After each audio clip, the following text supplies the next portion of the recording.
Aujourd'hui, on passe du portrait au paysage et surtout on s'attaque à un sujet épineux que j'adore, la différence entre Product Manager et Product Owner.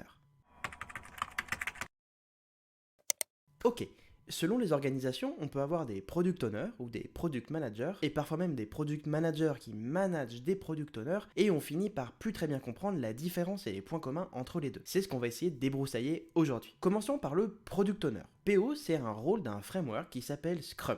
Oh no shit, Sherlock. Et Scrum a été introduit vers la fin des années 90. La responsabilité du PO, c'est de maximiser la valeur du produit, donc en gros s'assurer que le produit va dans la bonne direction et qu'il apporte de la satisfaction à ses utilisateurs. Le PO, il a un pouvoir ultime de décision. Personne, même pas le CEO de la boîte, ne peut contester ses décisions. Et c'est pas moi qui le dis, c'est la réponse à l'une des questions d'une des certifications de plus bas niveau, la PSM1.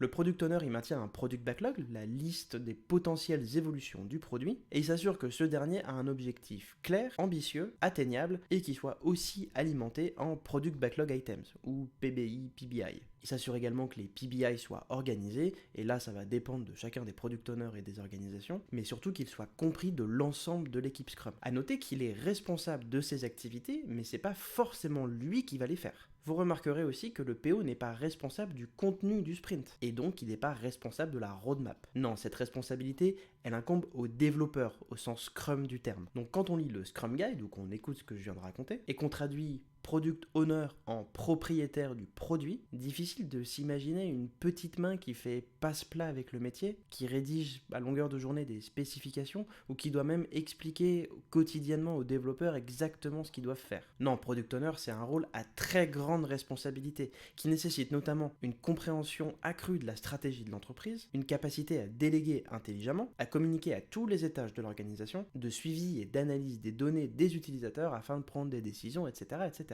J'aime bien dire que le PO, en fait, c'est un catalyseur d'informations venant de toutes parts et que grâce à son empathie, il est capable de prendre les bonnes décisions avec toutes ces informations. On va passer au Product Manager maintenant, ou PM. C'est mortel. Ouais, c'est mortel.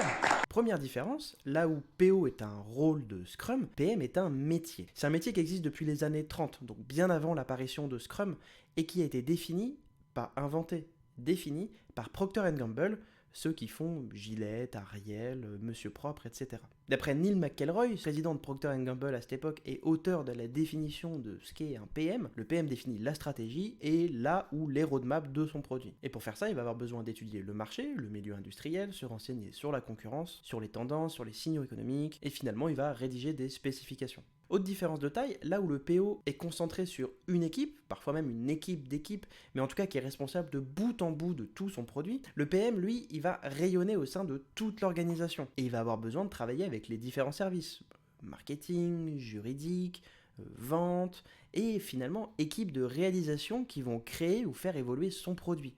Pour l'aider dans ses activités, le PM va avoir besoin de maîtriser tout un tas d'outils. Pour le développement logiciel, je pense notamment à l'impact mapping, au user story mapping, à l'example mapping, tout un tas de mapping qui vont lui permettre d'anticiper et d'analyser les impacts et les risques potentiels de son produit, d'analyser son utilisation pour anticiper le besoin des utilisateurs, faire du suivi de projet, etc.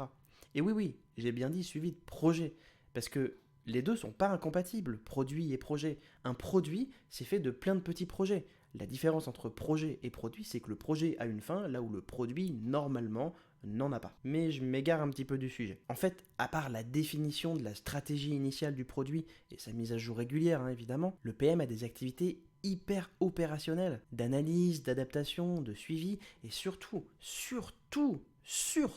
de communication. Bon, au final, est-ce que vous y voyez plus clair avec ces explications ? Si vous deviez retenir qu'une chose de cette vidéo, c'est que PM c'est un métier et PO c'est un rôle. Et dans ce cas-là, c'est quoi le métier du PO ? Un PO ça peut être un comptable, un trader, un horloger, en tout cas n'avoir aucune connaissance en product management à partir du moment où cette personne a les connaissances nécessaires pour décider pour le produit. Mais il se peut aussi que la personne ait les deux casquettes, PM de formation, de métier et d'expérience, avec la casquette de product owner dans une équipe Scrum. Alors toi, t'es plutôt PM, PO ou les deux ?